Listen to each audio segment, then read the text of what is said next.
Uh, Good morning here.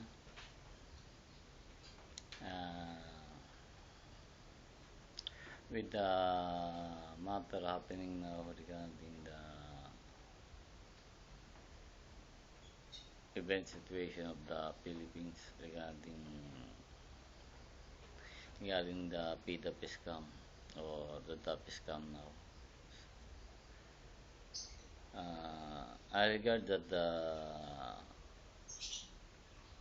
the government here sustain a morality or a way of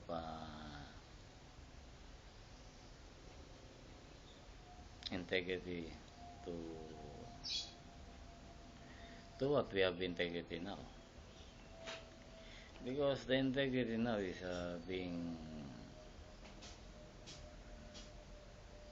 being arrested by the world to high class society. So with regard to that, the Supreme Court there is liable there because the people talking about the DAP is unconstitutional. So it means to say that the unconstitutional is not is not the Supreme Court is not legal or not not being to have power now. Because you're talking about the DAP is unconstitutional.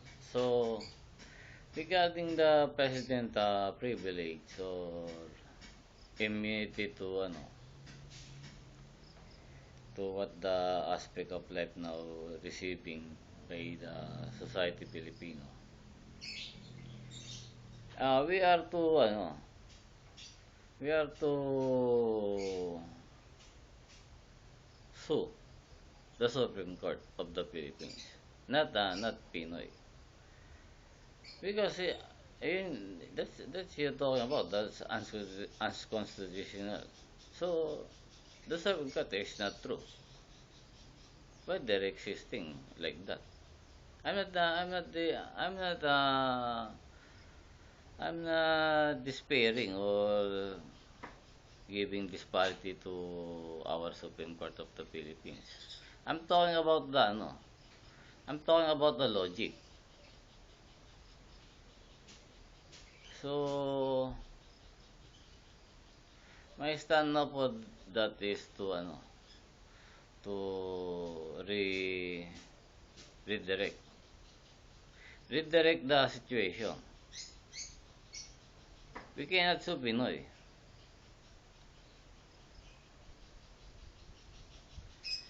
because the sharing system then is being followed to him. That's why he's fighting for corruption. So regarding that, it's my time to regard the world with my shared part life here because the important one here is being true to prediction.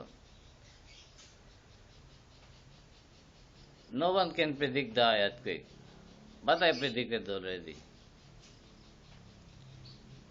I'm not boosting my life here.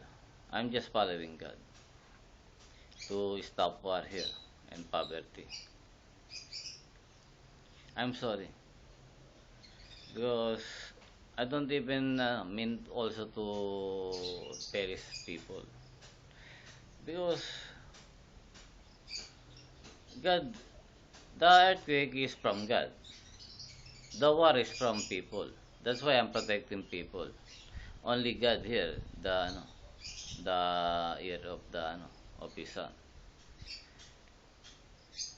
So regarding this topic, I talk again later to have some aspect of life to understand the world to regard matter of people by our world king as me.